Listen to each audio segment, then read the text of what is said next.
నేను అన్ని పదవులు చూసిన, ఎమ్మెల్యే అయినా, ఎంపీ అయినా, ఎమ్మెల్సీ అయినా. నాకు మీలాంటి వాళ్ళని కాపాడాలి, మీలాంటి నాయకత్వాన్ని ప్రోత్సహించాలి, మీలాంటి కళాకారులు కూడా చట్టసభలకు అడుగు పెట్టాలి, ప్రజల పక్షాన పోరాటం చేయాలి, పేద ప్రజలకు అండగా ఉండాలి. అదే కదా మనం సామాజిక తెలంగాణ కోరుకుంది.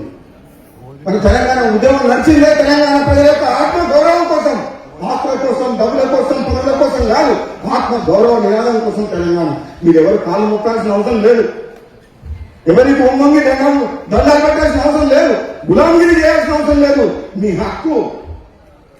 మీరు కళాకారులుగా చట్టసభల్లో అడుగుపెట్టాల్సిన అవసరం ఉంది, తప్పకుండా రావాలి. నేను చెప్తున్నా, రాబోయే రోజుల్లో ఏదో ఒక నియోజకవర్గం నుంచి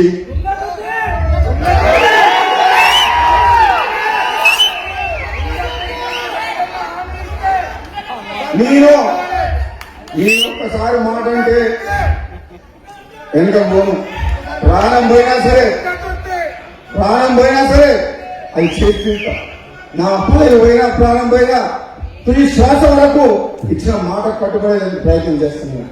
నేను అందుకని చెప్తున్నా, తెలంగాణలో ఏ పురుషమన్నా చట్టసభలో అడుగు పెడతారు,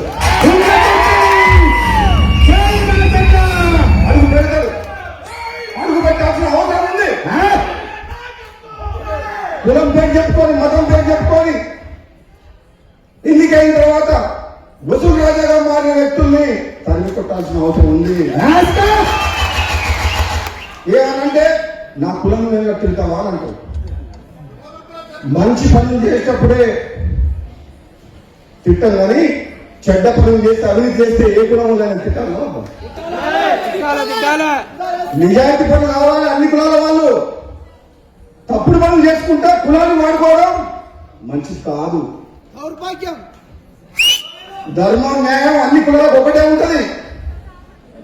మానవత్వం ఉండాలి, నిజాయితీగా పనిచేయాలి, ప్రజలు ఓటేసి గెలిపిస్తే వాళ్ళకి అండగా ఉండాలి. కానీ అహంకారం ఉండొద్దు, అహంకారం ఉండొద్దు.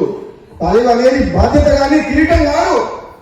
ఇప్పుడున్న నాయకులు చాలా మంది గెలిచే వరకు ఒక తీరుగా, గెలిచిన తెల్లారే వస్తువు మారిపోతుంది.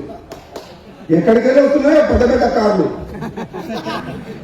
అప్పటిదాకా నీతి వనరులుగా సత్యహరిచంద్రంగా మాట్లాడుతున్నారు, గెలిచిన తెల్లారే ప్లేట్ ప్రయాణిస్తున్నారు. నేను ఎంతో మంది ఎమ్మెల్యేలకు సాయం చేసిన గెలుపు కోసం.